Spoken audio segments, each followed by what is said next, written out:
Continuando, hermanos, con la naturaleza de la santificación y habiendo visto ya el efecto purificador judicial del sacrificio expiatorio de nuestro Señor Jesucristo, que nos lava de esa culpa legal del pecado, así como habiendo visto ya también la purificación de la contaminación, consideremos ahora como otro efecto de esta obra santificadora, la muerte al pecado.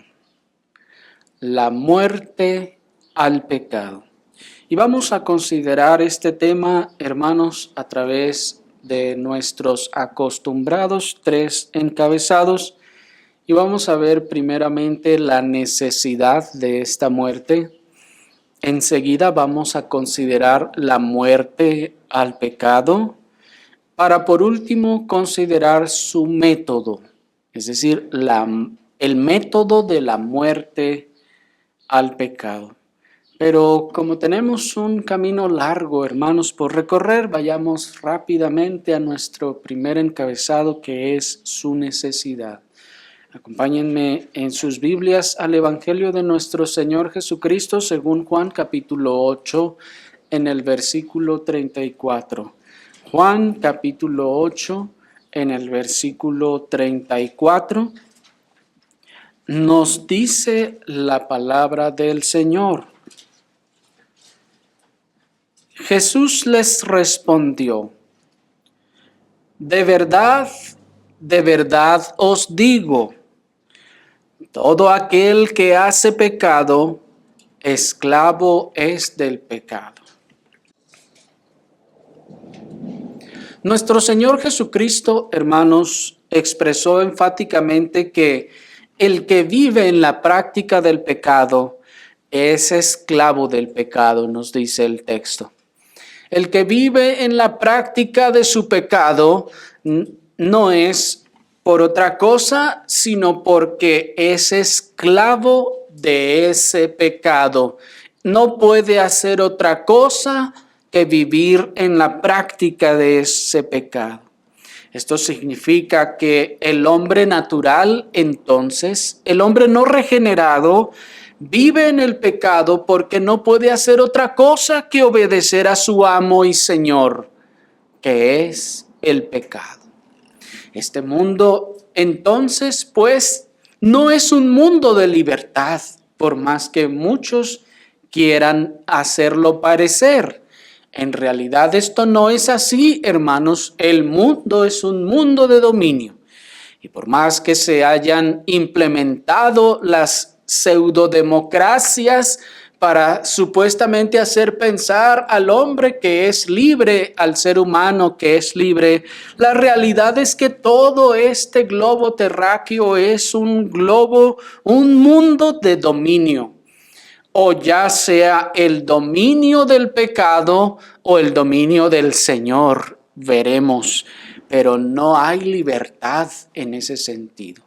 El hombre en ese sentido no es que es libre para pecar o no, sino que no es libre, sino es esclavo del pecado. Miren qué cosa tan interesante, hermanos. No es que el hombre tiene delante de sí el hacer lo bueno y lo malo y entonces cada vez escoge por sí mismo y dice, bueno, podría hacer lo bueno, pero me encanta más lo malo, así que voy a hacer lo malo. Bueno, eso ciertamente lo hace cada vez. Sin embargo, ¿por qué lo hace? Nos dice el Señor, porque está bajo el dominio de un amo.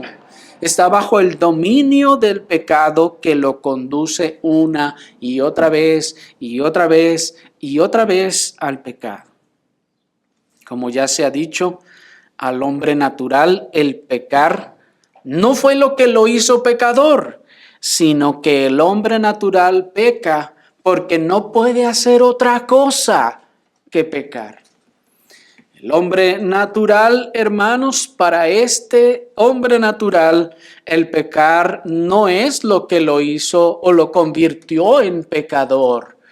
No se convierte en pecador el hombre que vive en la práctica del pecado, no, sino que el hombre natural peca y vive en la práctica del pecado porque no puede hacer otra cosa más que pecar.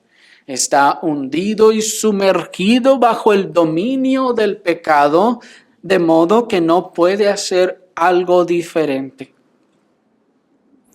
Pero siendo esto así, y si esto entonces es una realidad, hermanos, pensemos ahora en los creyentes. Los creyentes entonces, habiendo sido los regenerados, purificados judicialmente del pecado y purificados de la contaminación de este pecado, ¿qué va a pasar entonces enseguida con ellos con respecto a esta tendencia del pecado?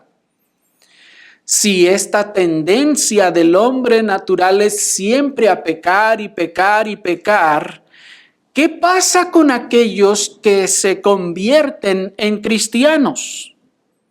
Si nuestro Señor nos dijo que el hombre natural no puede dejar de pecar, ¿cómo es que esta santificación podría ser útil si enseguida ese hombre seguiría otra vez en el mismo pecado? ¿Me explico la cuestión? El Señor ya nos perdonó, pues noten que lo que hemos visto hasta ahora es un perdón judicial y sí es una purificación de la contaminación. Ahora bien, ¿qué sigue enseguida? Si estábamos habituados durante toda nuestra vida a un curso de pecado, si lo único que sabemos hacer es pecar, si todo lo que fluye del corazón del hombre es pecado, ¿qué sigue entonces en cuanto a la santificación? ¿Cómo el hombre, habiendo sido purificado, podría mantenerse entonces santo o santificado? Pues precisamente esa es la razón por la que, hermanos, el siguiente efecto de la santificación tiene que ver precisamente con este problema. El Señor no es que nos perdonó, nos purificó y luego dijo, ahora sí, échenle ganas. No, hermanos, porque la disposición natural del hombre era siempre al pecado. La costumbre y la inercia del hombre era siempre estar cometiendo el pecado. ¿Cómo entonces seguiríamos siendo santos un minuto después de que hayamos sido perdonados si lo único que podemos hacer es pecar? ¿Cómo evitamos que esos que han sido santificados y perdonados vuelvan a revolcarse exactamente igual que antes en los pecados de los que fueron purificados un minuto después de que fueron santificados o perdonados o purificados? Bueno, la Escritura llama a eso la muerte al pecado. La Escritura llama a ese acto la muerte al pecado. ¿Cómo evita el Señor que aquellos a los que limpió y purificó regresen otra vez y se revuelquen en lo mismo que siempre habían hecho, como habían sido esclavos del pecado? ¿Cómo el Señor evita que vuelvan otra vez? Con la muerte al pecado. El falso sistema de creencias popular en el evangelicalismo de nuestro tiempo, ese sistema de salvación por obras, propone una salvación sin santificación. Aquel sistema de salvación solamente por aceptar a Cristo, o ese sistema de salvación solamente por levantar la mano o cualquier otra forma o ritual, propone por lo general una salvación sin santificación y en el mejor de los casos una santificación que está completamente en manos de los prosélitos. Vayan e indaguen, hermanos, en el evangelicalismo, qué creen respecto a la santificación y van a hallar predominantemente dos posturas. Primero, que muchos van a decir, no, es que ya somos salvos, pero ¿y qué de la santificación? No, eso es otra cosa, el Señor ya nos salvó incluso de tener que cumplir la ley. Él ya la cumplió por nosotros, así que nosotros ya no tenemos nada que hacer. Esa es una postura muy popular en el evangelicalismo. Noten que en esa postura entonces la santificación es echada fuera. ¿Se fijan? La otra postura es que muchos piensan y dicen, bueno, sí, ya nos salvó, Él ya nos perdonó, pero ahora entonces nos toca a nosotros. Y claman, Dios ya lo salvó a usted, ahora usted es quien tiene que echarle ganas. Dios ya nos perdonó y nos limpió, ahora nos corresponde a nosotros mantenernos limpios. No es así, hermanos, como se enseña en muchos lugares de donde el Señor los sacó, que ustedes ya han sido perdonados y entonces ahora sí, ya están blancos, les toca a ustedes mantenerse blancos. Pero Dios no nos hace santos solo persuadiéndonos a ser santos, sino que Dios no deja esto en nuestras manos, sino que Él opera poderosamente nuestra santificación. ¿Quién de ustedes, una vez que ha bañado y vestido con una vestidura blanca a su bebé de 1 año que apenas anda caminando, le deja libre para allá en el lodo para que camine solo y se guarde a sí mismo de no contaminarse y ensuciarse? Si ustedes quieren que permanezca blanco, ¿no son ustedes los que tienen que hacer algo? No pueden esperar que ese bebé se guarde y se preserve a sí mismo, por más que le digan, le griten. No puede. Así pues, el Señor no nos deja estas cosas a nosotros mismos. Pensar que esto es así daría lugar a suponer que hay un poder inherente en el hombre para santificarse a sí mismo. Pensar que Dios dejó estas cosas en nuestras manos daría lugar a suponer que hay un poder en nosotros para santificarnos. O, por otra parte, daría lugar a suponer una vida moralista externa en todos aquellos que dicen ser santificados.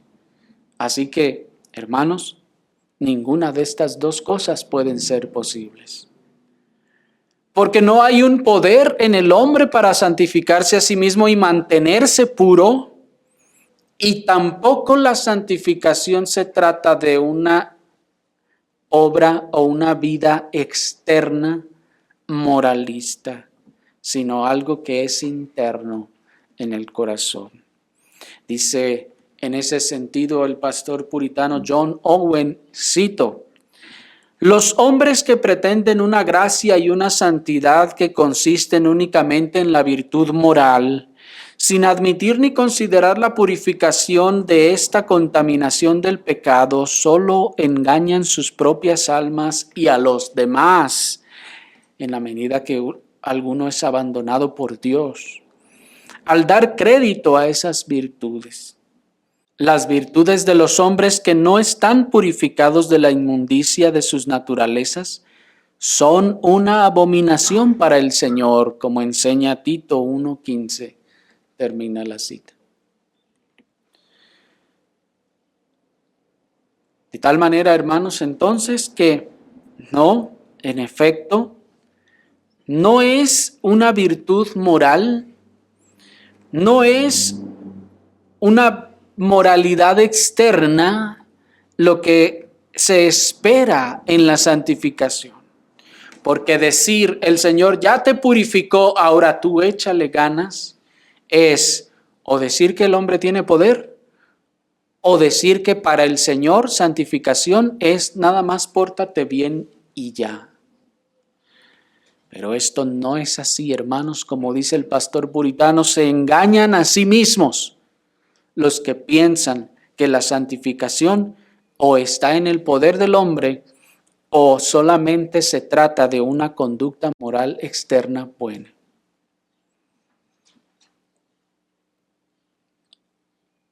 La seca y muerta experiencia de salvación de los profesantes del evangelicalismo de nuestro tiempo, desprovista de todo verdadero poder y gracia del Espíritu Santo, es lo que les lleva a pensar que o no es requerida ninguna santificación de los creyentes, o que si se admite, esta está entonces en las manos de los profesantes. Es decir, que como ellos no experimentaron de manera interna el poder de la regeneración, una obra real y poderosa en sus corazones, sino que para ellos la salvación es una experiencia muerta y seca, como el simple hecho de hacer una decisión por Cristo, o el simple hecho de bautizarse, o el simple hecho de levantar la mano. ¿Qué es eso, hermanos? Sino una experiencia muerta de supuesta salvación, seca y desprovista de todo verdadero poder del Espíritu Santo. Y como no experimentaron ninguna clase de gracia o poder interno en la salvación, entonces, por lo tanto, enseguida piensan que una santificación no podría ser posible, no podría ser requerida. Es decir, como no hubo nada en sus corazones, como no hubo ningún milagro, ningún poder operando, entonces pues dicen, pues si no hubo nada ahorita, no va a haber nada después. ¿Me explico? No va a haber nada que santifique a continuación. Y en el caso de los que llegan a admitir que debe haber una santificación, la dejan en manos de los profesantes. Pero ese es un puente a medias, como ya se ha dicho en otras oportunidades. Es un puente a medias que no solo niega la pecaminosidad inherente del hombre natural, sino que también es una ofensa a la eficacia divina y destruye el evangelio de la gracia mismo. Pero el efecto que el Espíritu Santo opera en la santificación, hermanos, es algo poderoso que la Escritura llama la muerte al pecado. ¿Pero qué es eso de la muerte al pecado? Acompáñenme a Romanos capítulo 6. Romanos capítulo 6, versículo 1. Y así pasemos a nuestro segundo encabezado para considerar la muerte al pecado. Dice Romanos 6:1. ¿Qué pues diremos? ¿Continuaremos en el pecado para que la gracia abunde? De ninguna manera. Porque los que hemos muerto al pecado, ¿cómo viviremos aún en él? Hasta allí. Esta doctrina, hermanos, de la muerte al pecado, es otra de las doctrinas escriturales ausentes del evangelicalismo de nuestro tiempo. Piénsenlo. ¿En cuál de los lugares de donde el Señor les sacó se habla de algo así como una muerte al pecado?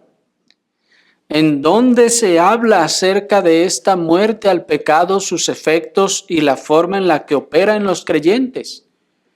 Para los que en alguna forma toman en cuenta este texto, tienden a decir que esto se refiere a que usted debe de echarle ganas, usted debe de matar el pecado con sus propias fuerzas, echándole ganas, Y entonces eso es la muerte al pecado. ¿Qué? Que yo ya no cometa el pecado. Eso ya es la muerte al pecado. ¿Me explico? Incluso el neocalvinismo de nuestro tiempo también pasa por alto, hermanos, en buena medida, con su moderna división entre la santificación posicional y progresiva, pasa por alto esta operación real del Espíritu Santo que pone fin al poder del pecado en el creyente verdadero. Esta es una doctrina, hermanos, de la experiencia cristiana. Es una doctrina real de la experiencia cristiana. Hemos sido salvos, entonces habrá un poder. Ese mismo poder que salva, regenera, es el mismo poder que da muerte al pecado en el creyente. Pero aún les decía que el neocalvinismo pasa por alto estas cosas en muchos casos por una moderna división que se ha hecho entre la santificación posicional y la santificación progresiva. Y se ha dicho, no, es que posicionalmente ya somos santos delante del Señor, aunque en la vida real no lo seamos, pero en el sentido legal lo somos delante del Señor. Y luego de ahí sigue la santificación progresiva, es decir, empezamos de cero, poquito a poquito. Pero la doctrina de la muerte al pecado, hermanos, nos enseña que no es que empezamos de cero. No es que la santificación progresiva se comienza de cero. No, sino que hay un poder verdadero, real, que llega y opera en el corazón del creyente, haciendo morir el pecado. Ya hemos hablado de este tema cuando consideramos la doctrina escritural de la unión con Cristo, ausente también del evangelicalismo de nuestro tiempo y pasada por alto por el neocalvinismo de nuestro tiempo. Por lo que, hermanos, en esta ocasión vamos a exponer este tema con brevedad a la luz de las operaciones del Espíritu Santo en los regenerados. Observen, pues, hermanos, en nuestro texto, que para el apóstol estar muertos en pecado no es una posibilidad, ni es una esperanza, ni es una representación simbólica de un ritual, sino que es una realidad fundamental e irrefutable que no admite contradicción. Miren el versículo 2. Bueno, desde el 1 dice que pues diremos, continuaremos en el pecado para que la gracia abunde. Continuaremos en el pecado para que la gracia abunde, dice el versículo 2, de ninguna manera. Porque los que hemos muerto al pecado, ¿cómo viviremos aún en él? Miren cómo el apóstol se cuenta dentro de los muertos al pecado y de manera también inferencial está incluyendo a los corintios, porque les está dirigiendo a ellos esas palabras y les dice, a ver, hermanos, ¿son ustedes cristianos? Sí.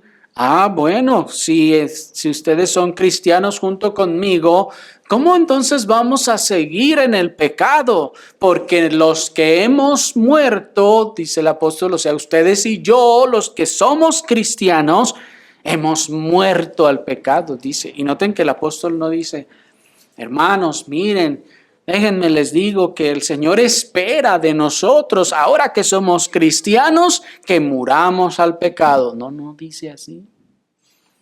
Ni les dice, hermanos, tal vez ustedes no sabían, pero les vengo a decir que a partir de ahora, ya que el Señor nos salvó, entonces ustedes deben de matar al pecado. Saquen el puñal y encájenselo al pecado.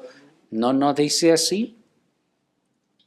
El texto no dice, hermanos, si somos cristianos, existe la posibilidad de que para algunos haya una muerte al pecado. ¿Dice así? No. Dice que todos los que hemos muerto al pecado. Nuestro texto tampoco nos dice que esto es una esperanza futura. Hermanos, ahora que somos cristianos tenemos la esperanza de que un día el pecado en nosotros morirá y por fin seremos librados de él y ya no tendremos más problemas con el pecado. No dice así tampoco. Y por último, hermanos, no es tampoco una representación simbólica como muchos han querido decir. No, es que eso es un símbolo de que ahora tienes que echarle ganas y dejar el pecado, abandonarlo completamente. Bueno, ¿no tenemos que abandonar el pecado? Sí, tenemos que abandonarlo, hermanos. Pero este no es el sentido de este texto.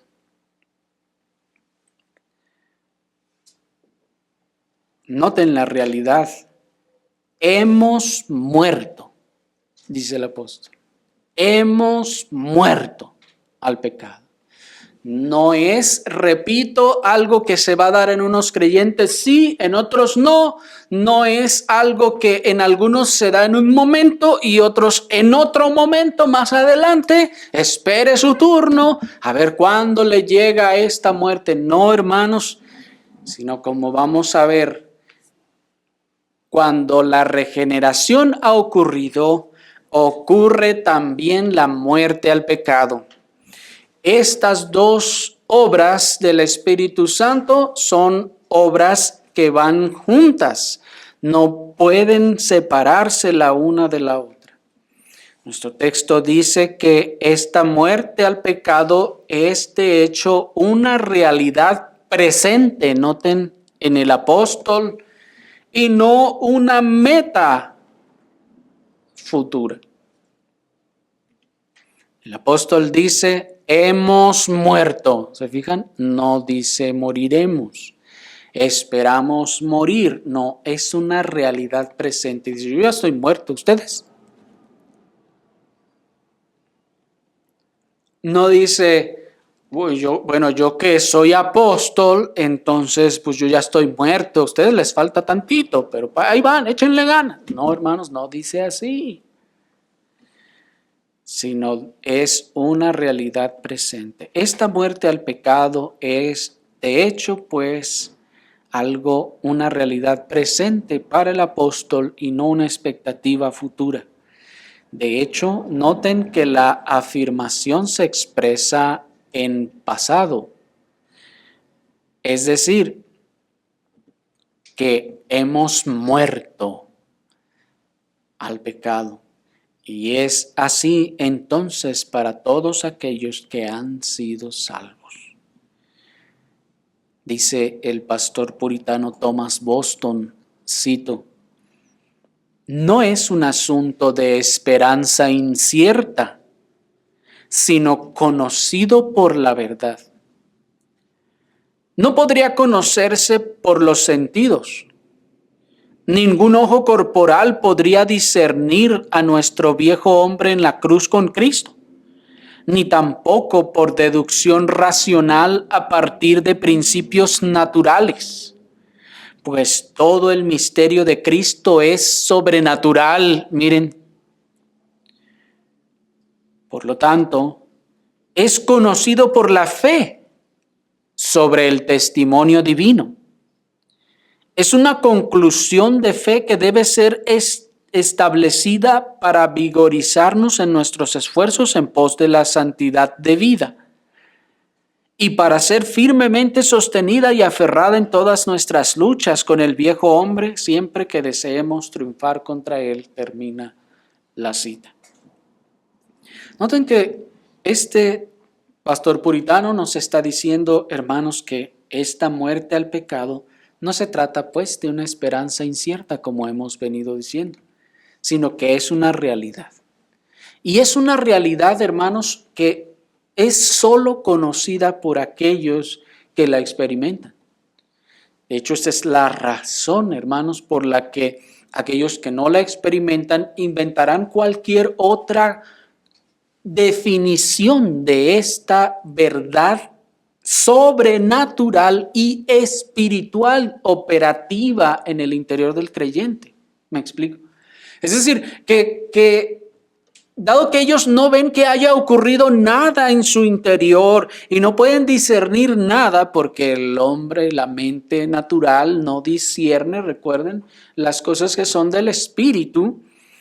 Entonces, como no disciernen nada, entonces atribuyen estas palabras a otras formas externas, humanas, naturales, de supuesta santificación. Pero lo que el pastor puritano nos está diciendo también es que esto es algo, hermanos, que no se discierne con los sentidos físicos. El ojo nuestro o los sentidos nuestros no disciernen de manera física si hemos muerto o no al pecado, porque lo que vemos solo es material y este es un asunto espiritual. Nuestros ojos y nuestra capacidad de discernimiento terrenal no puede discernir quién ha muerto y quién no al pecado. Solo aquel que ha muerto, ese mismo puede discernir, dice el pastor puritano, por la fe. Es conocido por la fe y por el testimonio divino que ha habido una muerte en su interior. Porque es espiritual y solo se puede discernir con el ojo espiritual.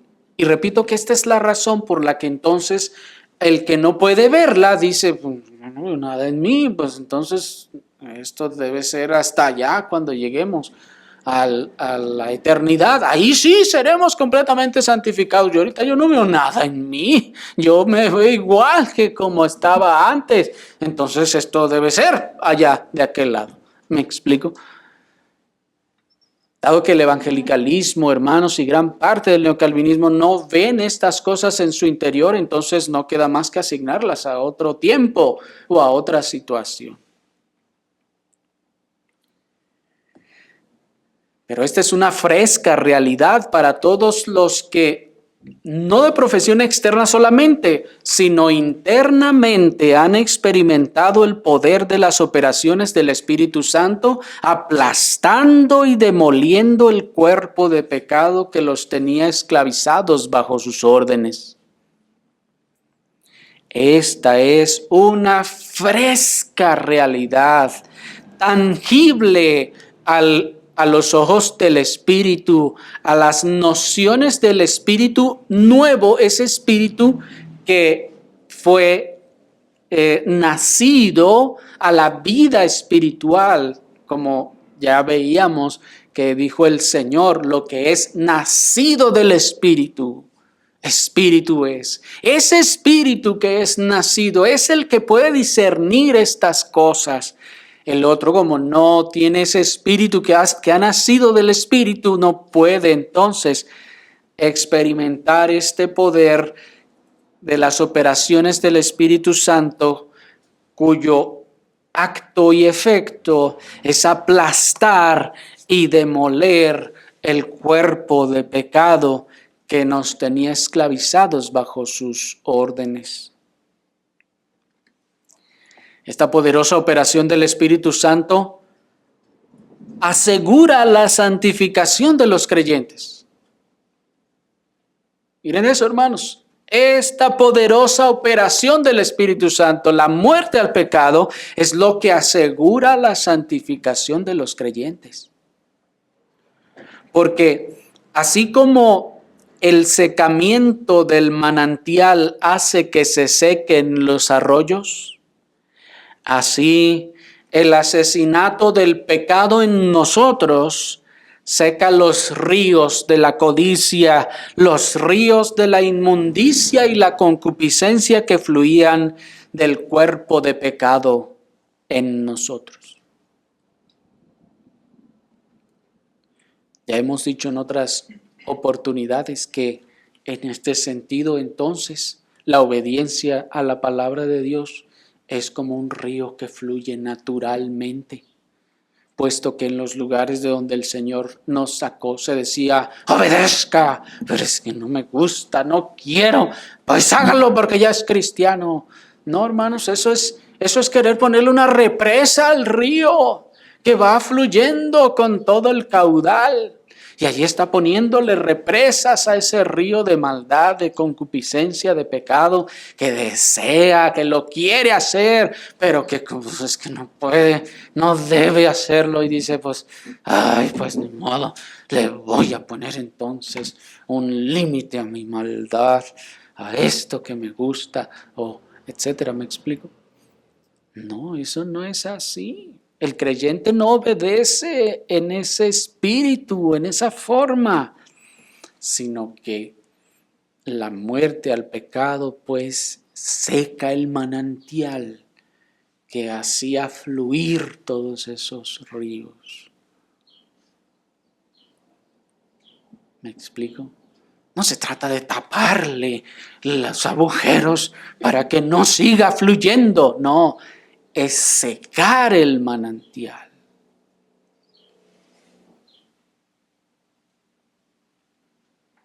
Dice en ese sentido el pastor puritano Thomas Boston, cito,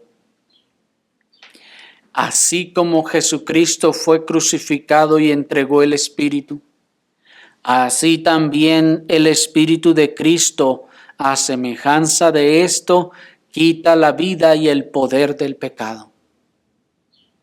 ¿Se fijan? A la primera puñalada le da una herida mortal en el corazón y hace que los nervios vitales se resquebrajen. Asesta una herida mortal en el corazón y por eso el apóstol en Romanos 6, 2 y 3 afirma que los creyentes están muertos al pecado, bautizados en la muerte de Cristo que le ha atestado un golpe mortal. ¿Y cómo viviremos en él los que estamos muertos? Sostiene que es absurdo e imposible. ¿Cómo puede ser? ¿Puede un hombre que está muerto o herido de muerte vivir? Es decir, realizar las acciones de la vida con deleite constantemente. ¿Puede hacerlo? Pues eso es vivir, dice el puritano. Pues no puede. No más podemos, dice el apóstol, vivir en el pecado. Es decir, no podemos con deleite y en la vida de consuelo continuar en la práctica de cualquiera de nuestros pecados anteriores en una carrera completa. Es decir, continuar con deleite en las acciones del mismo. Termina la cita. Noten entonces primero la naturaleza de esta muerte que nos explica este pastor puritano. Dice también, así como Jesucristo fue crucificado y entregó el Espíritu, así también el Espíritu de Cristo, a semejanza de esto, dice, quita la vida y el poder del pecado.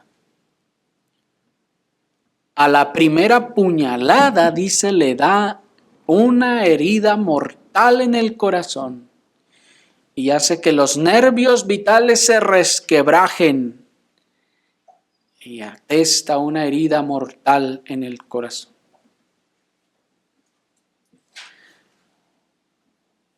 Esta herida mortal de la que habla, hermanos, imaginen, es como que le da una puñalada en el corazón, pero con un puñal grande que llega hasta el corazón y lo atraviesa. Cuando una persona es apuñalada de esa forma muere al instante, en ese preciso segundo se muere. No, hermanos, primero tiene que brotar toda la sangre y tiene que comenzar el proceso hasta morir. Observen, y lo menciono, hermanos, porque ahorita vamos a ver el método. Pero esta obra apuñala entonces mortalmente en el corazón del pecado. Y dice, hace que los nervios vitales se resquebrajen. En ese sentido, hermanos, en la antigüedad existía un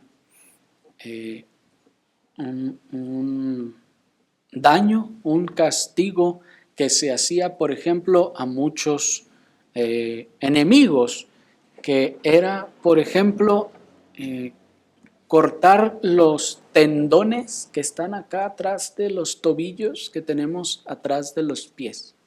¿Sí? ¿Se ubican cuáles? Ya ven que acá atrás se siente un tendón. Entonces, incluso en la escritura también nos dice que algunos hombres malvados, entre ellos los filisteos, hacían eso. Cortaban ese tendón de los pies y las personas ya no podían huir, ya no podían hacer nada más. Estaban muertos, estaban totalmente incapacitados para correr, caminar o hacer cualquier cosa. Y es la figura que el puritano nos está queriendo decir, que en la muerte de Cristo todos estos nervios y tendones de fuerza del pecado fueron rotos, fueron resquebrajados para que no tuvieran ese poder. Esto, hermanos, porque el cuerpo de pecado es la fuente del pecado en el corazón del hombre y todo lo que procede de él. Pero cuando este cuerpo pecaminoso es apuñalado mortalmente, su poder y su influencia y su dominio han llegado a su fin para todo aquel que tiene hambre y sed de justicia. Cuando el cuerpo pecaminoso es apuñalado mortalmente, hermanos, su poder, su influencia y su dominio han llegado a su fin para todo aquel que tiene hambre y sed de justicia. Dos cosas quiero aclarar aquí, hermanos. Primeramente, imaginen a un tirano que ha sido derrocado y ha recibido una puñalada en el corazón.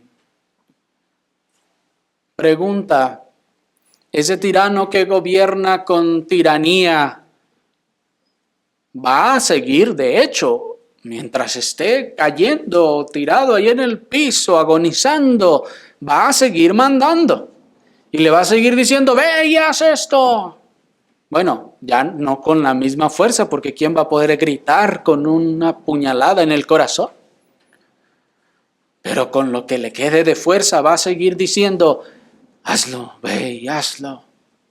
Pero noten, ya no con la misma autoridad, ya no con la misma fuerza, ya no con el mismo poder. Y ahora, si ustedes le tenían miedo y le ven allí con el puñal clavado en el corazón y agonizando, ¿todavía le tienen miedo? Por supuesto que no. Por supuesto que no. ¿Ya qué me puede hacer? No puede ni moverse, ni levantarse, ni puede sacarse a sí mismo el puñal que tiene clavado. El terror entonces está muriendo con él. Se acabó. Ya no le temo. ¿Me están siguiendo? Y al contrario, aquel que tiene hambre y sed de justicia, lo que va a hacer es darle más y más, más, para que de una vez no se vuelva a levantar. ¿Me explico? Pero el que no tiene hambre ni sed de justicia va a tratar de, ay, mira, lo voy a ayudar, que no se muera. ¿Me explico? ¿Cómo y por qué pasa esto? Lo vamos a ver después. De manera que el fundamento que asegura la santificación del creyente unido a Cristo es que ha muerto al pecado. Esto entonces asegura su santificación real y presente. Presente, hermanos. Real, queremos decir, no ficticia, ni imaginaria, ni metafórica, ni simbólica, sino real, verdadera y presente, no futura, presente.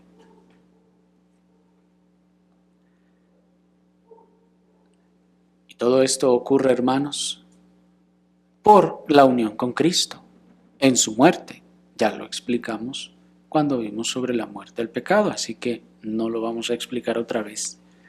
Solo diremos que la participación que el creyente verdadero experimenta en su unión con Cristo le comunica la savia vital de los poderosos efectos de la muerte y resurrección de Cristo. Por eso dice el versículo 5, miren, ¿están allí? Dice el versículo 5 y el 6. Porque si fuimos plantados juntamente con Él en la semejanza de su muerte, así también lo seremos en la semejanza de su resurrección. Sabiendo esto, que nuestro viejo hombre fue crucificado con Él, para que el cuerpo de pecado fuera destruido, a fin de que no sirvamos más al pecado. ¿Qué texto más claro, no les parece? Sobre la definición de lo que es la muerte al pecado. Miren esa gloriosa declaración. Para que el cuerpo de pecado fuera destruido. Estas palabras, que para muchos son mera metáfora y ficción, expresan la poderosa operación del Espíritu Santo dando muerte al pecado en el interior del creyente verdadero. Una muerte real y verdadera del poder y los efectos de este pecado. De este cuerpo de pecado, noten cómo ahora le llama, el cuerpo de pecado.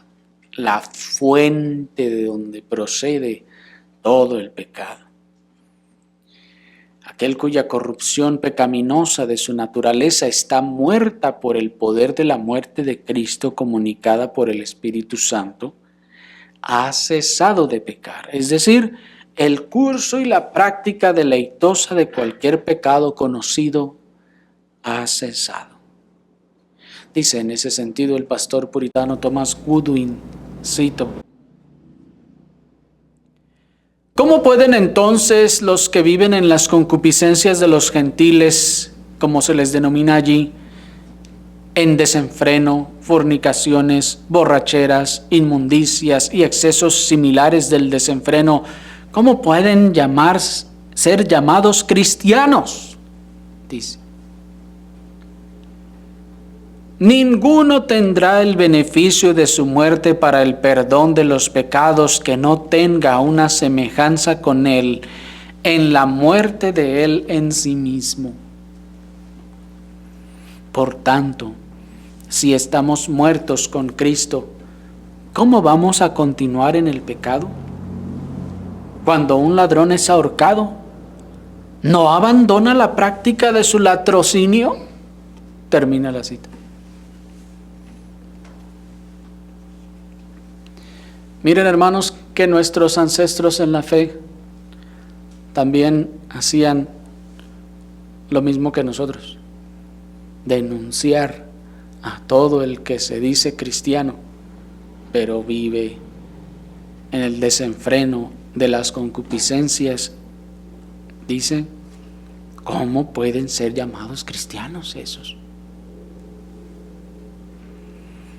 Y luego nos dice algo fundamental: ninguno tendrá el beneficio de su muerte para perdón de los pecados que no tenga una semejanza con Él en la muerte de Él en sí mismo.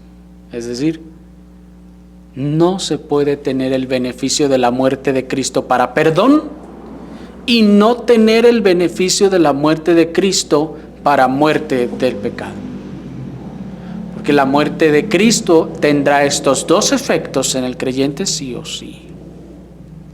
No puede solo dar uno y el otro no. En ese sentido, serán caras de la misma moneda.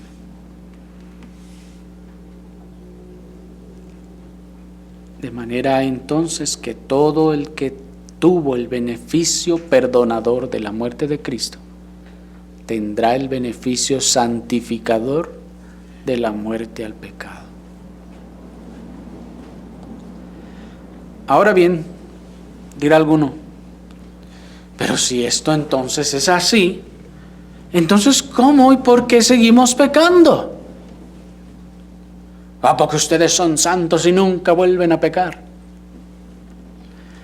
La respuesta es porque, como decíamos, la victoria que nuestro Señor Jesucristo asestó al pecado en la cruz es una victoria contundente, determinante y segura, mas aún no completamente definitiva. Ojo con esto, hermanos. La victoria de nuestro Señor Jesucristo sobre el pecado en la cruz es una victoria contundente, es determinante, sí, es segura, sí, pero no es totalmente definitiva. Porque lo mismo ocurre con el diablo. Piénsenlo, recuérdenlo. ¿Qué es lo que pasa con el diablo? La victoria de Cristo en la cruz sobre Satanás es contundente, ¿no es así? La victoria de Cristo sobre Satanás en la cruz es determinada y segura. Satanás está contundente, determinada y seguramente vencido y derrotado en la cruz del Calvario. ¿No es así? ¿Quién puede negar eso? Pero pregunta, ¿Satanás está total y absoluta y completamente destruido ya? ¿Ya no hace absolutamente nada? No, hermanos. Noten que aunque la victoria de Cristo sobre Satanás en la cruz es total, es determinada, es contundente y es segura, aún no es completamente destruido, sino que soberanamente se dejó su destrucción hasta el día final. ¿Se acuerdan? Incluso de los 3 enemigos mencionados en el Apocalipsis, el último en ser destruido es Satanás. ¿Se acuerdan? ¿Por qué? Porque Dios así lo escogió. Él escogió en la cruz darle una puñalada mortal y acabar el trabajo hasta que Él lo determinó soberanamente. Pero ya está muerto, ya está ahí pataleando con el puñal clavado en el corazón. ¿Me explico? Esta es la razón por la que la obra santificadora del Espíritu es una obra progresiva que avanza y crece hasta llegar a su plenitud en la resurrección de los muertos, hermanos. De hecho, la razón de que todos reconozcan la santificación como una obra progresiva es esta: que la muerte al pecado es ese golpe que es dado en la cruz, pero que sigue ahí pataleando, ya está prácticamente muerto. Sigue pataleando y morirá en cualquier momento. Por lo tanto, estar muertos al pecado no significa que estamos completamente muertos a todas las mociones del pecado, sino que el reinado del pecado está roto y su poder quedó contundentemente debilitado por la mortal herida que recibió nuestro Salvador en la cruz del Calvario.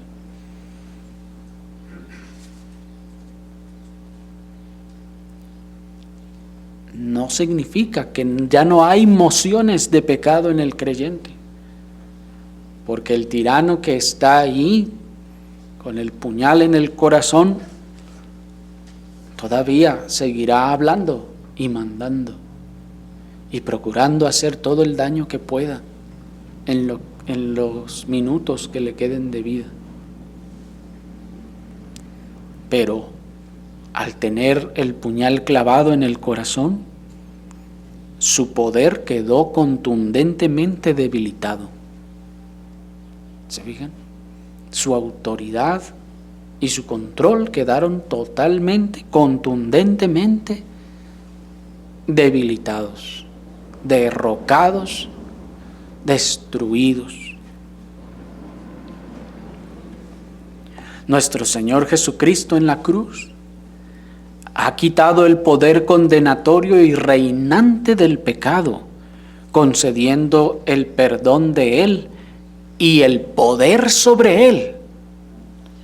Esto significa que el pecado ha sido echado de su trono y su poder y autoridad están completamente muertas para nosotros, aunque su presencia continúe allí como un cuerpo que está muriendo. Pero su trono, su poder y su autoridad ya no están más.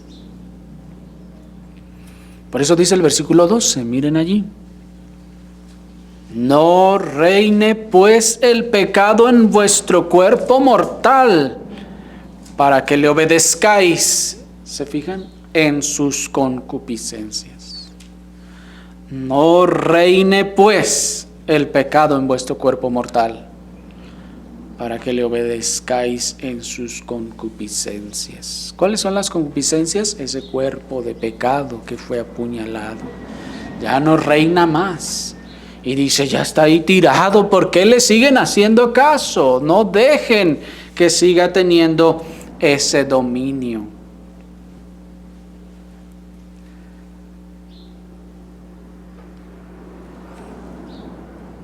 Así que la libertad que dijo nuestro Señor Jesucristo en Juan 8:32 que la verdad habría de traer, era libertad del reinado y dominio del pecado.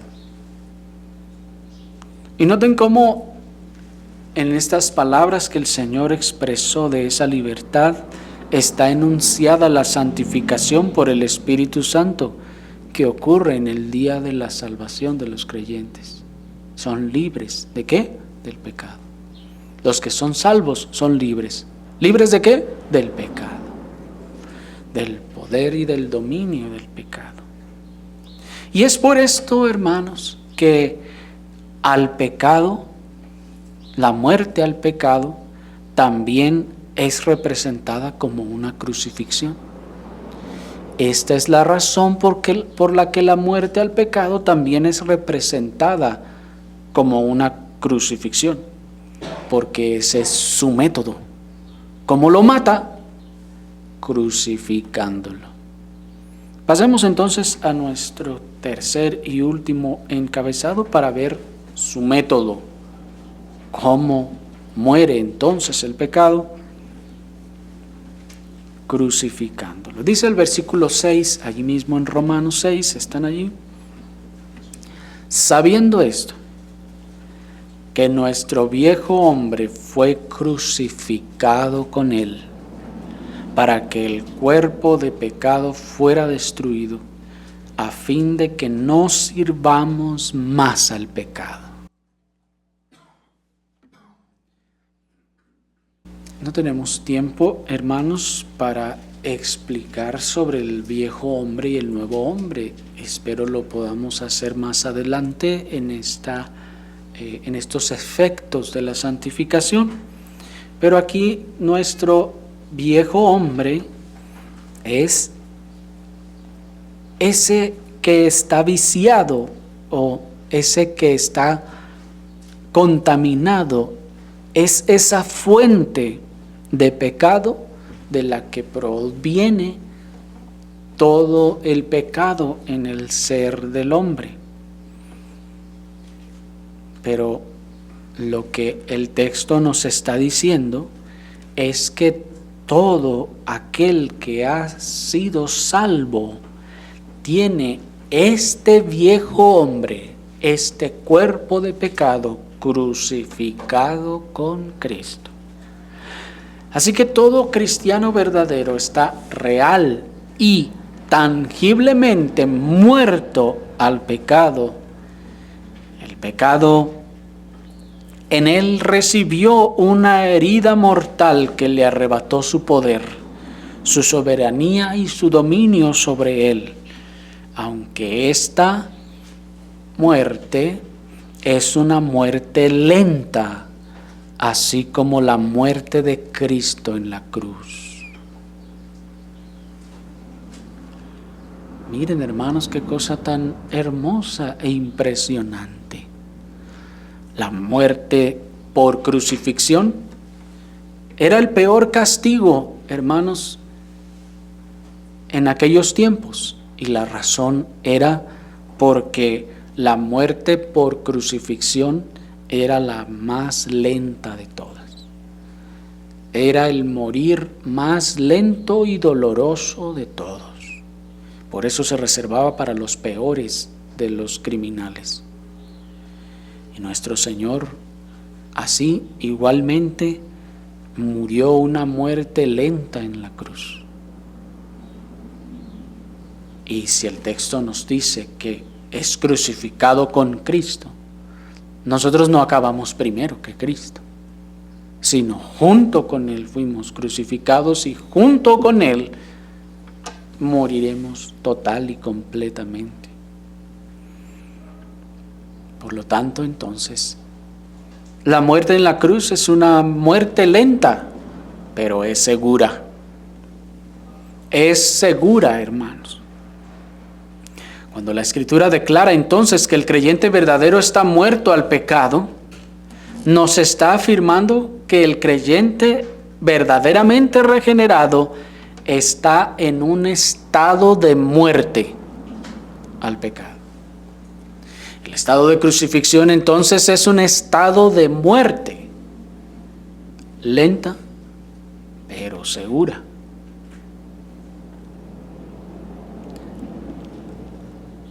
El estado en que se encuentra el pecado en el creyente, entonces, al ser un estado de crucifixión, al estar clavado en la cruz, es un estado de muerte. Está muriendo, ha recibido la puñalada mortal y, como el que está clavado en la cruz, ya no puede descender a usar sus manos para hacer el mal, ni usar sus pies para hacer el mal, ni usar nada de su cuerpo para hacer el mal. Está en estado de muerte. Por lo que el estado de salvación es un estado de crucifixión. El estado de salvación es un estado de muerte al pecado. Y no puede ser de otra forma.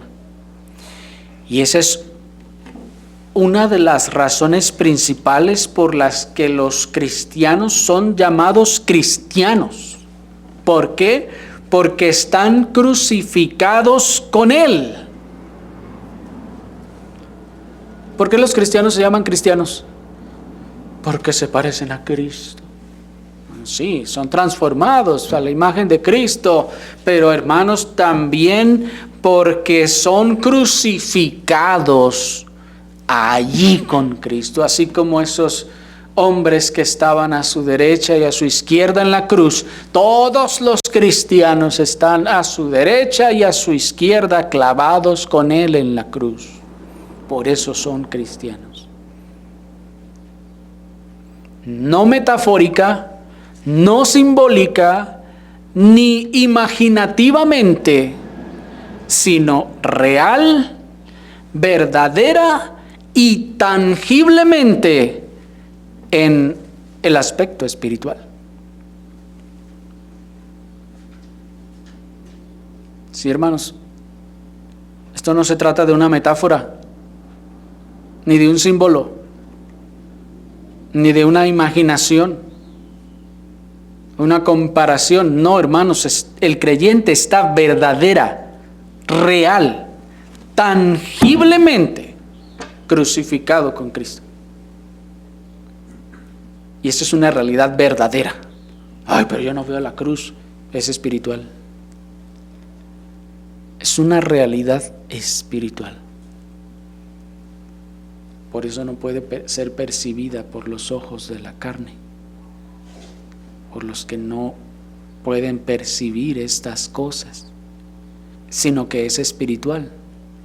Y recuerden que las cosas espirituales son más verdaderas que las materiales.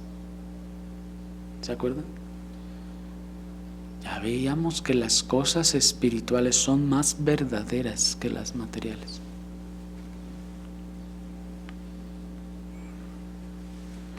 De manera que en la medida en que el creyente está por la fe unido a Cristo, su viejo hombre está clavado en la cruz con Cristo para correr aquí la misma suerte que corrió Cristo, la muerte. Verdadera, insisto, hermanos, esto es real. No es una metáfora, no es un símbolo, ni una imaginación, es algo real, verdadero, tangible. Si la salvación es real, la crucifixión de los cristianos espiritualmente con Cristo es igual poderosamente real como la salvación misma.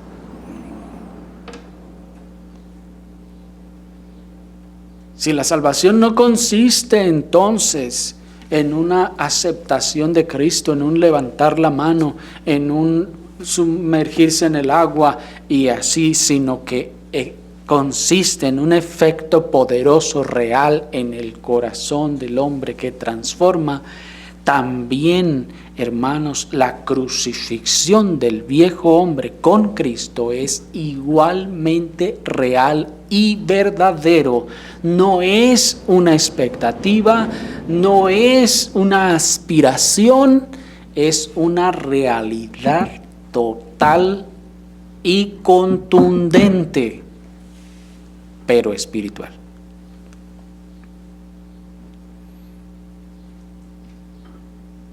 Si pudiéramos, voy a ponerlo así, si pudiéramos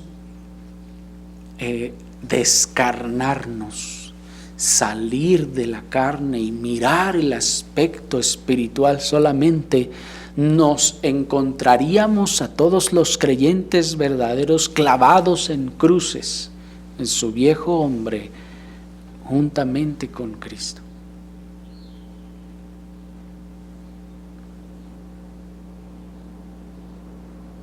Sí, hermanos, así como Eliseo y su siervo veían todos esos carros y caballos, nosotros veríamos cruces y a nosotros y a nuestros hermanos crucificados ahí junto con nuestro Señor. Pero por eso nos decía el pastor puritano Thomas Boston que esto se discierne con la fe y por los ojos de la fe, porque es una realidad sobrenatural, porque es espiritual.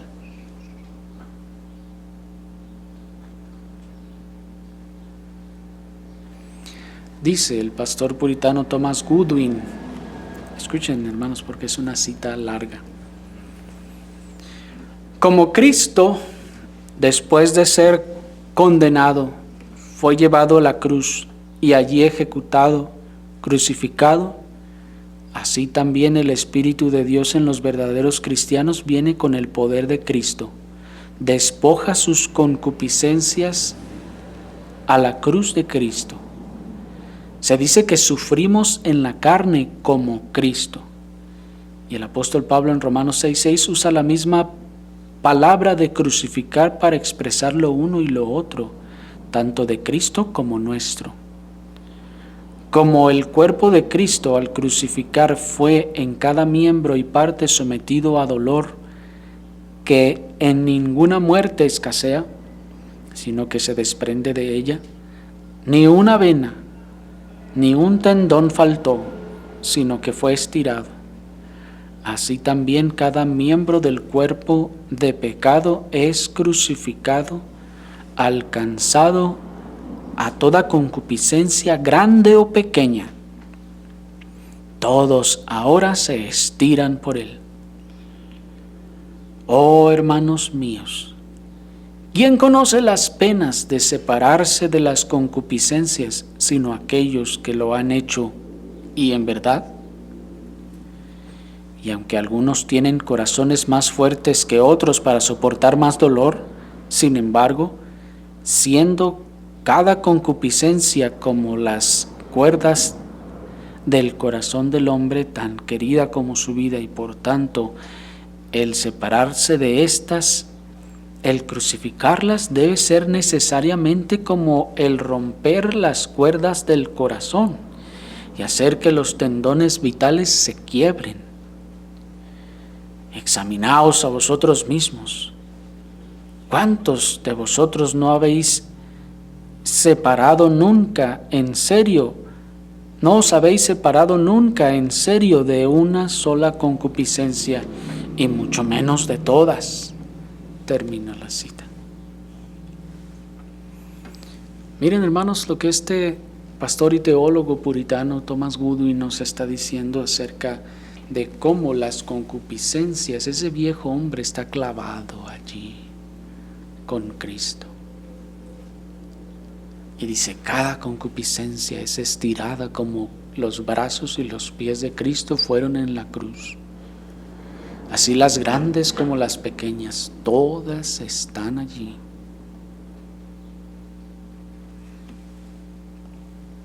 Ahora bien, el resultado final de esta crucifixión del cuerpo de pecado es su destrucción y muerte total. La crucifixión no es la muerte presente ciertamente, pero es la muerte en estado, segura y cierta. La crucifixión no es la muerte presente ciertamente, es decir, cuando alguien se clavaba en la cruz no muere instantáneamente, ¿no? Pero es la muerte en estado, porque nadie podía bajarlo de ahí. Saben que los romanos, por ejemplo, castigaban si alguien se le bajaba de ahí, le crucificaban a él también en ese mismo lugar. Por lo que esa muerte es una muerte ya en estado, segura y cierta.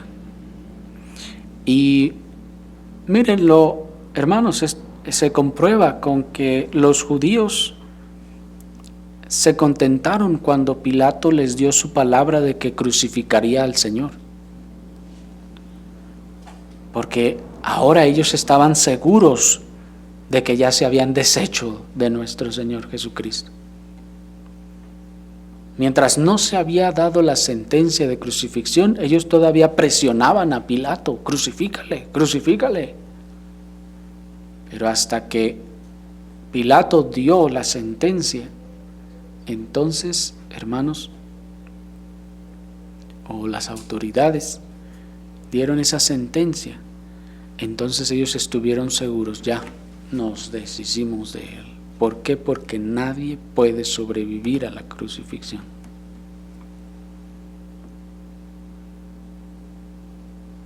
Dice el pastor puritano Thomas Boston, el viejo hombre puede vivir mucho tiempo en la cruz antes de ser destruido,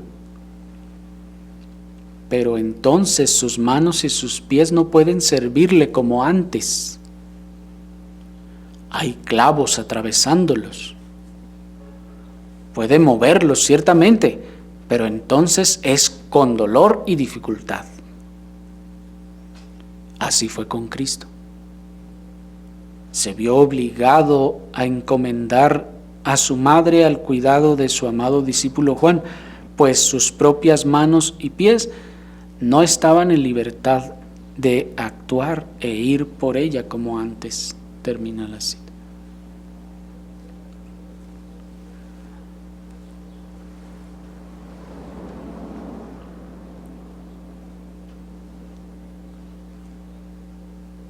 Así el creyente estará crucificado, hermanos, todo el resto de su vida.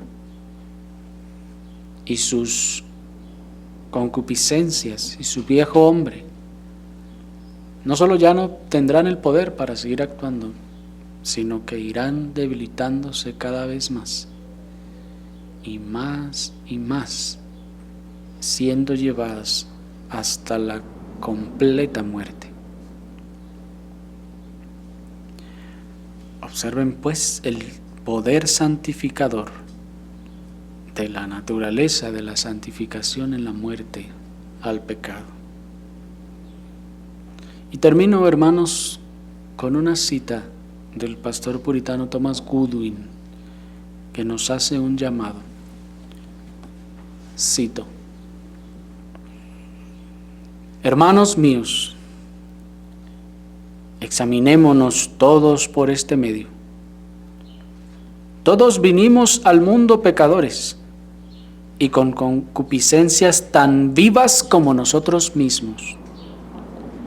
Y cada hombre también, hasta que tiene el poder de la muerte de Cristo así transmitido a él, vive la vida de sus concupiscencias tanto como la de su vida natural. Realiza las acciones por las que las satisface con tanta vida y deleite como puede hacer las de su vida natural. Ahora, por lo tanto, examinaos a vosotros mismos.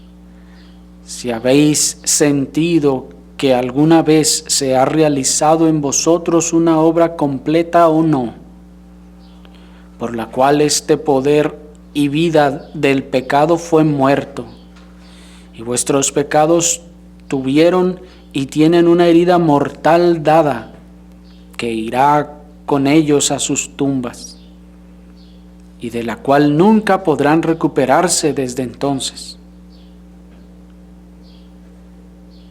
Prueba esto en tu concupiscencia maestra. ¿Vive todavía la concupiscencia en tu corazón? ¿Vive y es tan enérgica como siempre que se introduce o se agita en ti? Incluso como un pez en su propio elemento. Entonces no estás mortificado. Pero encuentras que estos deleites pecaminosos en los que antes consistía el consuelo de tu vida están muertos y rígidos, de modo que son como bebida muerta para el estómago o como una piedra puesta en la boca de un hombre muerto, y no puedes encontrar en ellos el sabor, la dulzura y la plenitud de satisfacción que antes tenías, de modo que estás crucificado al mundo y el mundo a ti. Esto procede de la unión con la muerte de Cristo al pecado, que se asemeja a su muerte por el pecado. Pero pruébalo especialmente en lo que respecta a tu conducta, pues el apóstol dice: si estamos muertos al pecado, ¿cómo viviremos aún en él? Termina la cita. Así que, hermanos, examinemos en nosotros mismos si hemos visto ese efecto y poder. Puede estar en el pasado, puede llegar a estar en el pasado, y también, hermanos, para nuestra propia vergüenza y desgracia, puede que le hayamos asistido para que no muriera y no se desangrara rápidamente, y le hayamos tratado de curar la herida mortal, y por eso haya recobrado en algún momento nueva fuerza. Pero esto lo vamos a ver cuando lleguemos a la progresión de la santificación. Oremos, hermanos, al Señor.